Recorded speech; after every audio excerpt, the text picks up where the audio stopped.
எல்லா கதைக்கும் ஒரு ஆரம்பம் இருக்குது. என் கதை அவளோட சிரிப்பில் ஆரம்பித்தது. அந்த ஒரு நிமிஷம் என் உலகம் மொத்தமும் அவன் கண்ணுக்குள்ளே அடங்கிருச்சு. உண்மையிலே நீ போயிட்டேன்னு என் மூளைக்கு தெரியும், ஆனால் என் மனசு ஒத்துக்க மாட்டேங்குது. உனக்காக நான் எவ்வளவோ என் வாழ்க்கையில் இழந்துட்டேன். என் வேலை, என் நிம்மதி, என் நட்பு எல்லாத்தையும் தூக்கி எறிஞ்சேன். நீ தான் என் உலகம்னு நம்பினேன். கடைசியில் என்ன ஆச்சு? நான் தனியாக தான் நிற்கிறேன், நடு ரோட்டில்.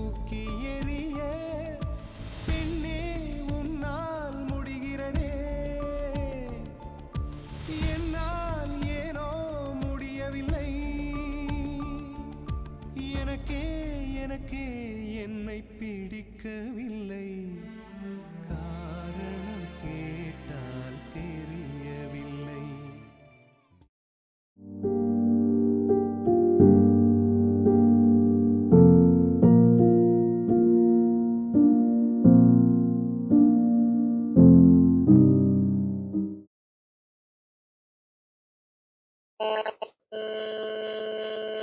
காதல்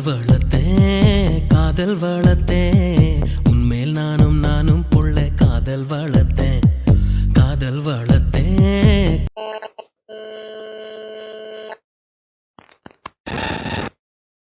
நாடு முழுவதும் IAS, IPS உள்ளிட்ட உயரிய பதவிகளில் ஏற்படும் காலி பணியிடங்களை நிரப்புவதற்கு ஆண்டுதோறும் 3 கட்டமாக தேர்வுகள் நடத்தப்படுகின்றன.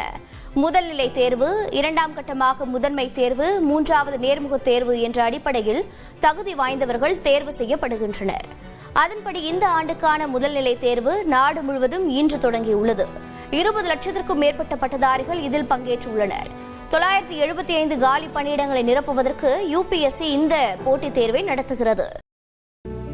நான் கீழே விழுந்திருக்கலாம், அது உண்மைதான். ஆனால் கீழே விழுந்தவன் எந்திரிக்கக்கூடாதுன்னு எந்த விதியும் இல்லை. இந்த கஷ்டம் எல்லாம் என்னை பலவீனப்படுத்த வரல, என் பலத்தை நிரூபிக்க தான் வந்திருக்கு. இங்கே நிறையா பேர் காதல் தோல்விக்கு அப்புறம் லைஃபே இல்லைன்னு நினைக்கிறாங்க. தம்மு, கஞ்சா, தண்ணின்னு வாழ்க்கையே சீரழிச்சிட்டு இருக்காங்க. உங்களுக்கு பிடிச்ச வேலையை செய்யுங்க, ஆட்டோமேட்டிக்காக உங்களுக்குள்ள ஒரு மாற்றம் உருவாகும்.